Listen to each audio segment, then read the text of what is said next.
Okay, so picture this. Okay. You're running a business in Australia. Right. Maybe you're even the CEO, top dog, you know the drill. Yeah. And suddenly, bam, sustainability reporting. Uh-huh. It's not just some optional extra anymore, some feel-good side project. Oh, I see. It's the law. Wow. And we're not talking some vague aspirations here, oh, we hope to be more green, blah, blah, blah. Right, right. This is serious stuff. Okay. Detailed, data-backed report Data-backed. about your company's impact on the environment. Makes sense. The whole 9 yards. Yeah, it's a whole new ballgame. Australian businesses really need to be on top of this. Exactly. That's what we're diving deep into today. What's really changing Okay. with ESG reporting down here in Australia. Right. And what you need to know to not just survive, Survive, yeah. but actually thrive in this new world. We've been through a mountain of research articles. You wouldn't believe it. Yeah. And honestly, the message is crystal clear. What's... Ignorance about these new regulations. Oh, It's a risk you just can't afford to take. I completely agree, yeah.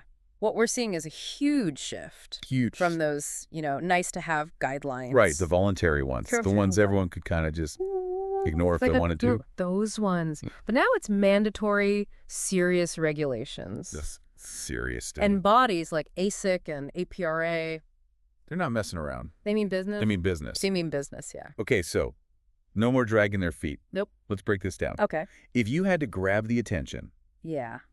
of every single business owner in Australia right now, Every single one. what's the one thing Just one thing. they absolutely need to know about this massive shift? Okay. The biggest takeaway is this. Sustainability reporting. Yeah. It's not just a box to tick anymore, Right. especially for the bigger companies out there. The big fish. Exactly. Yeah. We're talking about detailed disclosures Disclosures. Okay. on your environmental impact, how exposed you are to climate risks, Climate risks, right? and even the emissions from your supply chain. Wow. Okay, so it's getting granular Granular. and it's getting real. It's not about appearances anymore. This isn't just some greenwashing PR stunt. Exactly. This is the real deal. the real deal. What kind of timeline are we looking at here? Timeline, right? Good question. Because I know businesses, they love a deadline. They do. It gets them moving. It does. It lights a fire. So what are we talking about? Well, ASIC has laid out a phased approach. Phased approach? Okay. The largest company, The big ones again? they have to comply first, Makes sense. starting in the 2024-25 financial year. Okay, so that's coming up fast. It is, but here's the thing. What's that? Even smaller businesses, Oh. those with over 100 employees, Right. or, and this is important, Hit me. AUD 50 million in revenue. Okay, so a decent chunk of change. Yeah, they need to be ready to report by 2027-28. 2027-20. That's sooner than you think. It sounds deceptively far away. It does, doesn't it? But we're talking, what, potentially just 3 years? 3 years. For some businesses, Max. if everything goes smoothly, which, let's be honest, Let's be real. rarely happens. Never goes smoothly. Exactly. So what happens if companies just decide yeah. to ignore all of this? Oh, that's a risky move. Risky how? We're talking serious financial penalties here. Penalties like Potentially millions of dollars in fines. millions. Millions gone. Poof. Ouch. Which could be crippling, Especially for, like you said, especially for the smaller guys. the ones who might just be scraping by. Exactly. Trying to make ends meet. But it's not just about the money, is it? It's bigger than that. What else is there? Reputation. In today's world, you get caught greenwashing, Greenwashing. making misleading claims about your sustainability. Right, like you're eco-friendly when you're really not. Exactly. And your brand is toast. Finished. Kaput. It's like that old saying. What's that? It takes years to build trust, but only seconds to destroy it. That's so true, especially these days with social media. Exactly. It spreads like wildfire. Exactly. And then on top of all that, we've got investors. The investor. And they're looking at ESG. They are. Big time. Environmental, social, and governance factors. It's all connected. to decide where to put their money. It's the new due diligence. So if you're not playing by the rules, You're out of the game. essentially, Essentially, yeah. like showcasing your best self on a date, I like that analogy. you want to put your best foot forward, right? Absolutely. First impressions matter. Because investors, Yeah. they want to see the real deal, The real deal, not some facade. not some greenwashed version of you. Nope. Authenticity is key. Okay, so the stakes are high. Sky high. But let's flip the script a bit. Okay, I like it. Let's talk about the good stuff. The upside. The potential upside here. There's always an upside. But because it can't all be doom and gloom, right? No way. There's always opportunity. There's got to be some advantages for businesses that embrace these changes. Absolutely. The ones who are proactive, ahead of the curve, The ones who are ahead of the game. they have the potential to gain a real competitive edge. A competitive edge. Okay, I like the sound of that. It's about turning a challenge into an advantage So how do they do that? by truly integrating sustainability into their core operations. Not just a side project, but core operations. Exactly, making it part of their DNA. And what does that actually look like? Think increased efficiency, Okay. reduced waste, Right. lower energy consumption. Saving money. Exactly, which ultimately leads to cost savings. So it's good for the planet Good for the planet. and good for the bottom line. Good for the bottom line. It's a win-win. I love a good win-win. Who doesn't? So you're telling me that by going green, Green green, yeah? companies can actually become more profitable. More profitable, more efficient, and more attractive to investors. Okay, now you've got my attention. I thought you might be interested in that part. Investors. No, that's a big one. Huge, because investors today, they're looking for companies that are walking the walk. Not just talking the talk. Exactly. They want to see action, real commitment to sustainability. And it's not just investors, right? They're, Employees, too. especially the younger generation, They care about this stuff. they're passionate about it. They want to work for companies that align with their values. Companies that care about the planet, that are making a difference. Companies that are doing good. Doing good is the new black. I like that. Right. So we're talking about a future where companies are practically lining up Lining up. to be more sustainable, not just because they have to, Not because of regulations. but because it makes good business sense. It's a smart business move. It's not just about altruism anymore. It's about sustainability and profitability going hand in hand. I love it, but how do we actually get there? How do we make this vision a reality? That's where things get really interesting. What does this look like on a practical level for a business owner, a CEO, someone who's actually got to implement this stuff? Data. Data. Data is king. Okay, so what kind of data are we talking about here? Not just any data. Okay, so what's so special about this data? This data has to be accurate, verifiable. Okay, I'm listening. Data that tells the real story The real story. of a company's environmental impact. Got it. So it's not enough to just like put a number out there. It's got to be legit. It's got to be legit. Yeah. Backed up, verified. And this is where those IFRS S2 standards come in, right? Here, got it. Because those are becoming the global benchmark for this kind of reporting. The gold standard, basically. IFRS S2 Yeah. sounds kind of technical. It is a bit jargony. Break it down for me. Imagine you're explaining this to, like, my grandma. Okay, so imagine you're trying to bake a cake. I love cake. Who doesn't?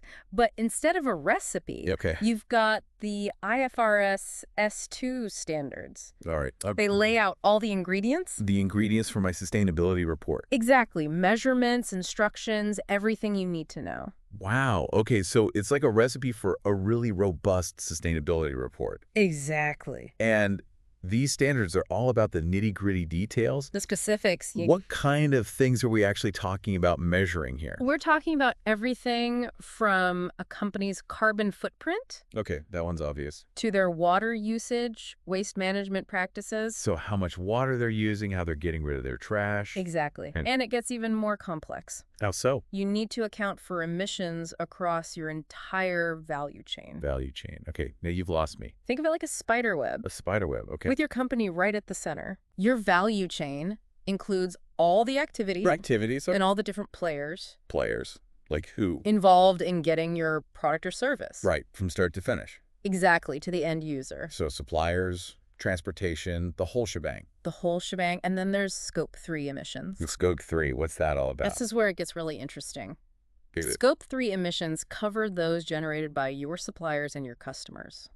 So it's not just about what I'm doing in my own backyard. It's about what's happening up and down the line. Exactly. Everyone upstream and downstream from your core operation. Okay, now this is starting to sound pretty complicated. It can be. It can be. So let me see if I've got this straight. Sure. If I'm, say, a clothing company, Huh? it's not just about the emissions from my factories. Nope. It's also about the emissions from the farms producing the cotton, Yes. the ships transporting the fabric, Keep going. even the energy people use when they wash my clothes. It's a complex web of interconnected activities. It's a lot to keep track of. It is. And I can see how this is where some companies might be tempted to, let's say, fudge the numbers a bit. You're not wrong. Try to make themselves look a little bit greener than they actually are. Greenwashing, we were talking about that earlier. Why greenwashing? And ASIC is onto that. They're watching? They're watching, they're analyzing, they're not messing around. So, no more sweeping things under the rug. Nope, those days are over. What kind of data systems do companies need to have in place Ah, the million-dollar question. to even begin to measure and report on all of this stuff? It all starts with the right systems and processes Systems and processes for. for collecting and managing all this ESG-related data. So are we talking about fancy software, consultants? What does that actually look like? It might involve investing in new technologies. Okay, so there could be some upfront costs here. Potentially, but think of it as an investment. An investment in the future of your business. Exactly. You might need to implement data tracking and monitoring systems. Okay, to keep tabs on everything. And crucially, you need to train your employees. Right, because data doesn't just magically appear. Exactly. You need people who know how to collect accurate information Across all different parts of the business. from the top down. This isn't just about hiring a sustainability consultant and calling it a day. It's bigger than that. This requires a real cultural shift within a company It's about changing the way you do business. and how data is valued and managed. Absolutely. And that's where strong ESG governance comes in. ESG governance, what's that all about? It's about baking sustainability into the DNA of your company. Sounds kind of intense. It can be, but it's worth it. So what does that look like in practice, ESG governance? It's about clear roles and responsibilities for ESG stuff. Right. Who's doing what? Setting measurable targets. So you can actually track your progress. Exactly. And accountability at all levels of the organization. From the mailroom to the boardroom. Exactly. It's everyone's responsibility. So it's not just the sustainability team's problem anymore. It's everyone's problem. And that's a good thing How so? because it means sustainability is becoming part of the company culture. Integrated into the day-to-day operations. Exactly. It's not just a side hustle anymore. It's the main event. The main event, I like that. It really is about changing the entire company culture. It is. It's a huge shift. But like you said earlier, it's like that saying, the best time to plant a tree was 20 years ago.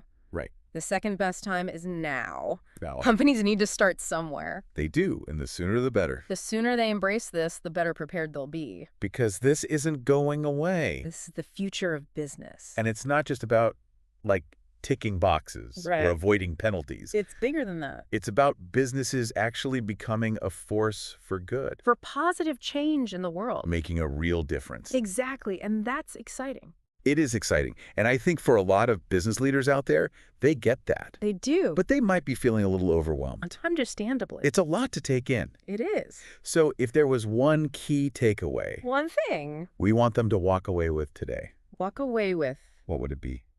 Don't bury your head in the sand. Don't ignore it, Don't pretend it's not happening. because it is. It is. The momentum is building. It's not going away. The good news is Yeah, there's good news. there's always good news. Okay. You don't have to figure this out all alone. You don't. There are experts out there, consultants. People who've been there, done that, Exactly. And a wealth of resources available. to help businesses navigate this new landscape. It's like having a personal trainer. Personal trainer. But for your business's sustainability journey, I like it so they give you that guidance the support, the accountability, everything you need. to get in shape, sustainably speaking. Exactly. I love that. So, as we wrap up our deep dive into the world of ESG reporting in Australia, Yes. I want to leave our listeners with this thought. Okay. I'm listening. What's your sustainability story going to be? That's a good question. Is it just going to be like a few paragraphs Tucked away. in your annual report? Gathering dust. Or is it going to be woven into the very fabric of your business? That's the key question, isn't it? It is. It's about recognizing that sustainability, it's not just a trend. It's not a fad. It's the new baseline The new normal. for business success. Absolutely. Thanks for joining us for this deep dive. It's been great having you. My pleasure. Always a good chat.